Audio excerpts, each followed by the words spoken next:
Selamat bertemu kembali para mahasiswa sekalian yang saya kasihi. Pada kesempatan ini saya akan menjelaskan keterkaitan antara ekosistem, lingkungan hidup, dan ketersediaan sumber daya alam.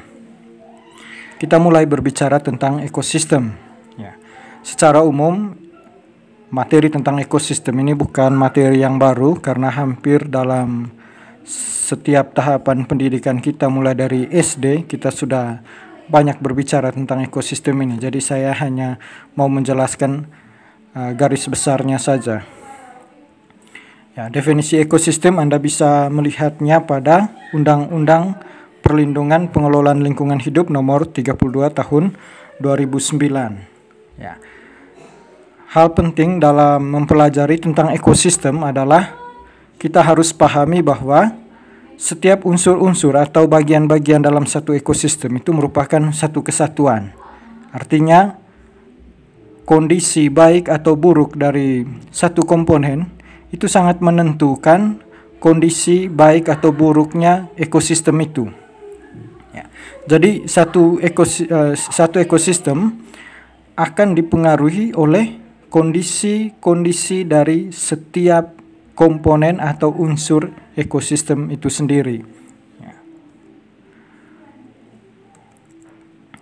Satu ekosistem itu bisa bertahan atau bisa dikatakan lestari jika dinamika kehidupan di dalamnya itu berjalan dengan baik, dan dinamika itu menunjukkan adanya siklus atau aliran energi dan siklus materi di dalam ekosistem. Jadi aliran energi dan siklus materi inilah yang merupakan jaminan bagi satu ekosistem itu bisa bertahan atau tidak. Dalam sebuah ekosistem itu punya keterkaitan dengan ekosistem lain yang ada di sekitarnya. Dan biasanya kalau kita sebut ekosistem, istilah ini biasanya diikuti dengan nama habitat. Sehingga kita bisa atau biasa menyebut ekosistem laut, ekosistem pantai, padang, sawah, sungai, danau, dan lain sebagainya. Jadi diikuti dengan nama tempat atau nama habitat. Tetapi kita tidak bisa membuat batasan yang jelas antara satu ekosistem dengan ekosistem yang lain. Karena komponen dalam satu ekosistem bisa saja mempengaruhi ekosistem yang lain di sekitarnya, atau komponen dalam satu ekosistem bisa menjadi bagian dari atau bisa menjadi komponen dari ekosistem yang ada di sekitarnya, ekosistem lain yang ada di sekitarnya. Contohnya, kita tidak bisa membuat batasan yang jelas mana pantai, mana laut, atau tidak bisa juga buat batasan yang begitu radikal atau jelas tentang ekosistem hutan dengan ekosistem padang rumput yang ada di sekitarnya. Demikian pun contoh lain, misalnya sawah dengan sungai. Karena katak bisa hidup di sawah, bisa hidup di sungai. Air yang ada di sawah bisa merupakan berasal dari sungai atau wadah-wadah air di sekitarnya. Jadi sangat sulit untuk membuat perbedaan yang jelas antara satu ekosistem dengan ekosistem lainnya. Di gambar ini bisa dilihat misalnya ekosistem dataran rendah, dataran tinggi, dan pegunungan. Jadi peralihan dari satu ekosistem, misalnya dataran rendah ke dataran tinggi, dan juga dari dataran tinggi ke pegunungan, wilayah-wilayah yang menjadi peralihan itu sangat sulit dibuat batas yang jelas. Jadi agak susah. Kita menyebut satu ekosistem itu berdasarkan skala atau luas cakupan kajian kita. Jadi kalau kita bicara tentang sumber daya alam pertanian, maka kita bicara tentang lahan pertanian. Seperti contohnya itu lahan pertanian sawah. Maka dalam kajian-kajian ekologi atau biologi kita menyebutnya sebagai ekosistem sawah. Tetapi sangat susah untuk membuat batasan jelas antara sawah dengan ekosistem yang ada di sekitarnya. Sekarang kita lihat bahwa tadi sudah disinggung jaminan bagi satu ekosistem untuk tetap bertahan atau berkelanjutan itu tergantung dari adanya aliran energi dan siklus materi yang ada dalam ekosistem. Aliran energi maksudnya bahwa energi yang diperoleh terutama dari energi matahari sebagai energi utama di bumi itu mengalami perubahan bentuk dan juga aliran dari satu komponen ke komponen lainnya dalam satu ekosistem. Dan itu kita sudah tahu dalam pelajaran-pelajaran IPA tentang rantai makanan. Ya. Energi dari matahari itu diubah oleh produsen tumbuhan hijau karena memiliki klorofil melalui proses fotosintesis. Lalu energi itu diubah menjadi karbohidrat C6H12O6.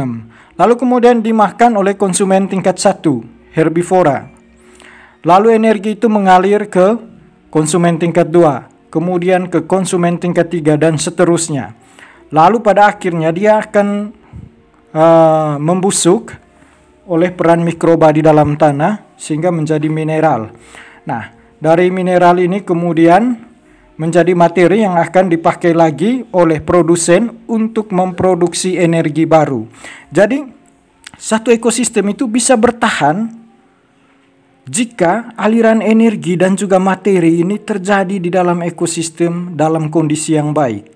Nah, seperti yang saya bilang atau saya singgung di awal tadi, kualitas atau kuantitas dari satu unsur ekosistem itu akan mempengaruhi keseluruhan ekosistem. Misalnya jumlah produsen di sini sedikit, maka akan mempengaruhi juga jumlah konsumen tingkat 1, tingkat 2, dan seterusnya.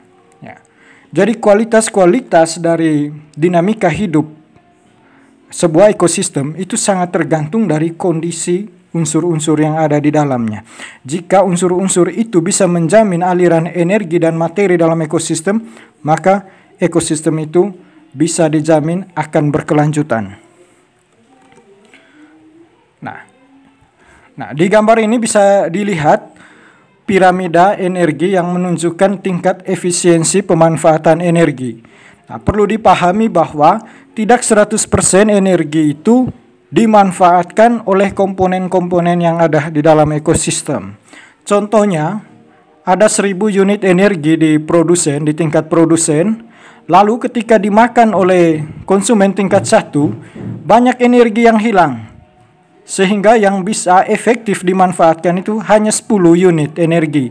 Dan seterusnya, semakin ke atas semakin kecil atau semakin sedikit jumlah energi yang bisa dimanfaatkan, atau dengan kata lain, selalu ada energi sisa atau energi yang terbuang. Maka Anda perlu ingat lagi tentang hukum termodinamika, terutama hukum termodinamika 2 tentang entropi. Ya, komponen pembentuk ekosistem itu ada autotrof yang bisa memproduksi makanan sendiri melalui proses fotosintesis, lalu ada heterotrof, ada abiotik, dan ada dekomposer. Ya. Keseimbangan ekosistem itu menunjukkan bahwa setiap komponen dalam ekosistem itu ada pada jumlah yang sesuai atau yang cukup untuk keberlangsungan ekosistem itu, serta memiliki peran yang sesuai dan membantu produktivitas di dalam ekosistem. Nah, setiap ekosistem ini selalu berubah.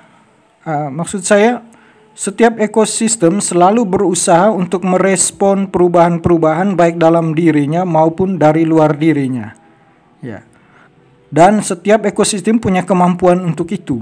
Dan istilah yang dipakai untuk menunjukkan kemampuan ekosistem memberi tanggapan terhadap gangguan dikenal dengan istilah kelentingan. Nah, itu tentang ekosistem. Sekarang kita lihat biosfer. Biosfer ini adalah istilah yang dipakai untuk melihat bumi sebagai sebuah ekosistem besar. Ya. Biosfer dari kata bio dan sfera. Bio artinya hidup, sfera artinya bulatan atau lapisan kehidupan. Menunjukkan lokasi-lokasi atau tempat-tempat di bumi yang memungkinkan proses kehidupan berlangsung.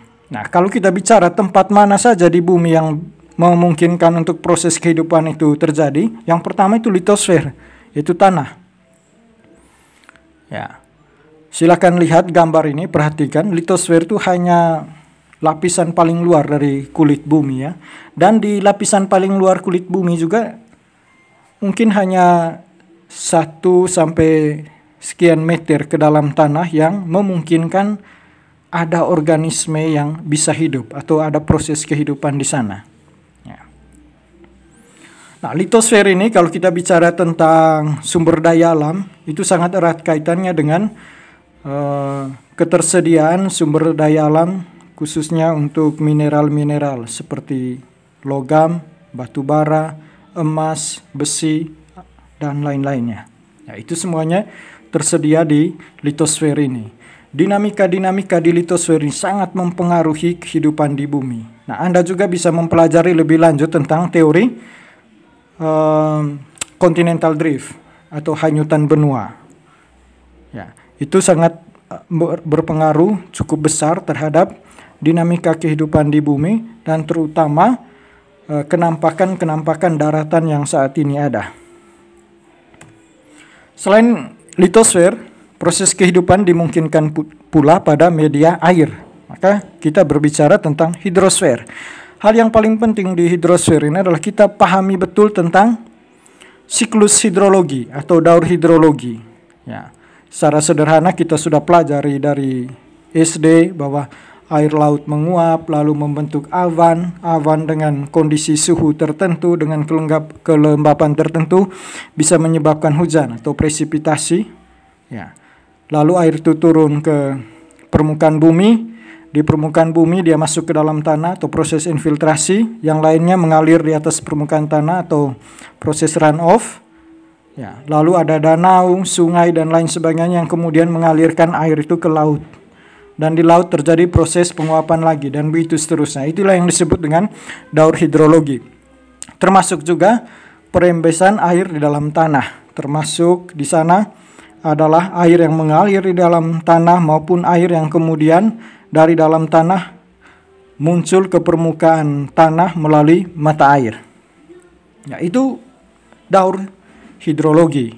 Dan ini air merupakan salah satu sumber daya alam paling penting dalam kehidupan manusia.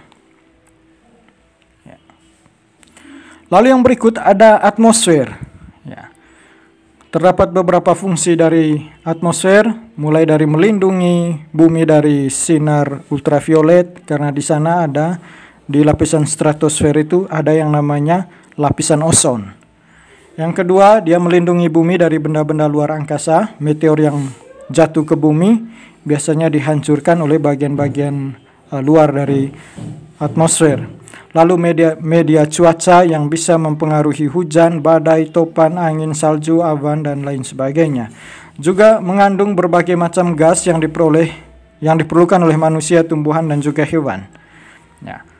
Yang paling besar pengaruhnya bagi kehidupan kita itu adalah lapisan troposfer. Jadi semua zat yang dibutuhkan oleh manusia atau hewan dan tumbuhan untuk kehidupan itu umumnya ada di lapisan troposfer ini. Lapisan troposfer ini mempunyai keunikan yaitu setiap naik 100 meter dari permukaan bumi atau dari permukaan laut suhunya turun 0,5 derajat Celcius. Ini yang menyebabkan bahwa suhu di wilayah pesisir itu jauh lebih panas atau jauh lebih tinggi dibandingkan wilayah pegunungan. Ya, karena sifat dari troposfer semakin tinggi lokasi satu tempat dari permukaan laut, maka suhunya akan semakin dingin. Nah, sekarang kita bicara tentang lingkungan hidup. Dari ekosistem kita bicara tentang lingkungan hidup. Ya, secara sederhana lingkungan hidup adalah semua komponen yang ada di sekitar kita yang mempengaruhi kehidupan kita atau mempengaruhi kehidupan individu. Nah, kalau kita merujuk pada Undang-Undang Perlindungan Pengelolaan Lingkungan Hidup nomor 32 tahun 2009, nah, definisi lingkungan hidup di sana akan memberikan gambaran kepada kita bahwa yang ditekankan adalah lingkungan hidup itu terdiri dari 3 komponen atau 3 unsur pembentuk.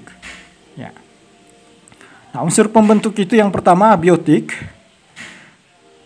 sinar matahari, air, tanah, batuan, udara, dan lain sebagainya.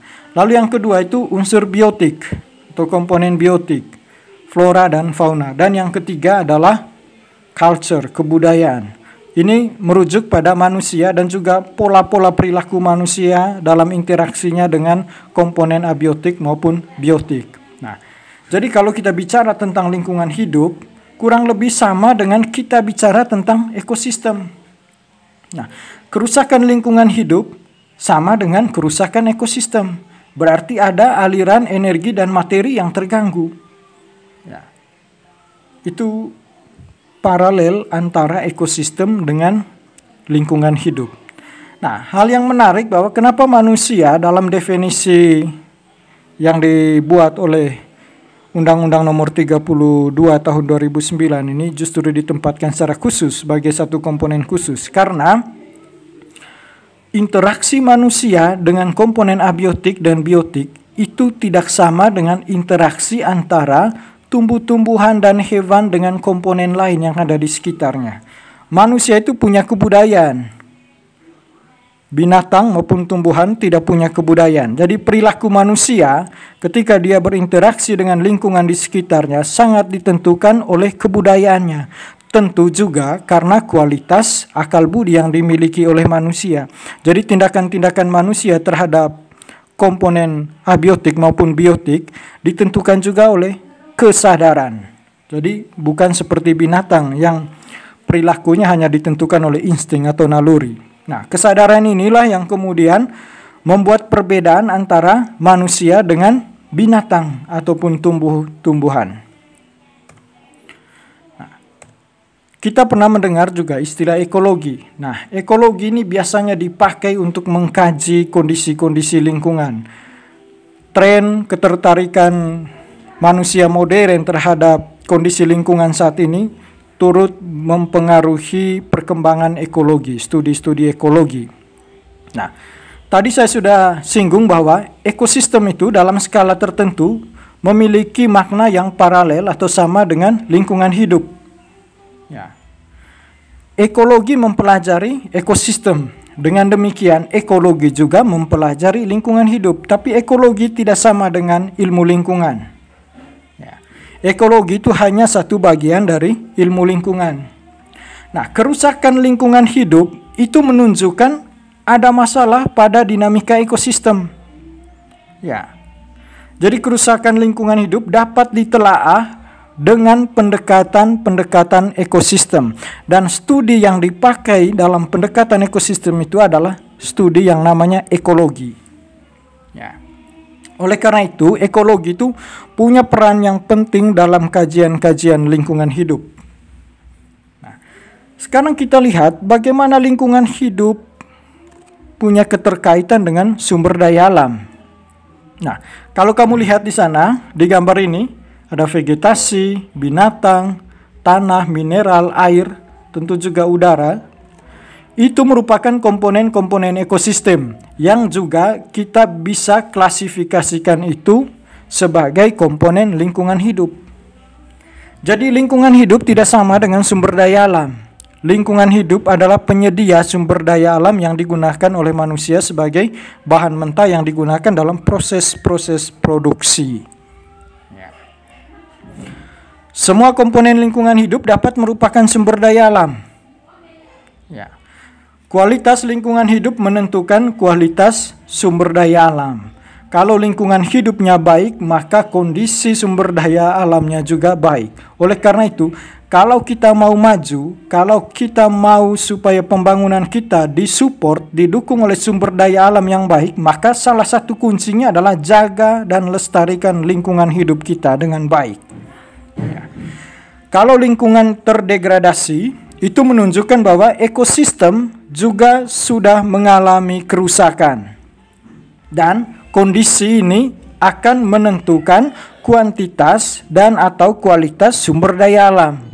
Jadi kita perlu menjaga ekosistem, menjaga lingkungan hidup supaya kita tetap memiliki stok atau ketersediaan sumber daya alam yang berkualitas dengan jumlah yang cukup untuk mendukung kehidupan dan juga proses-proses pembangunan kita.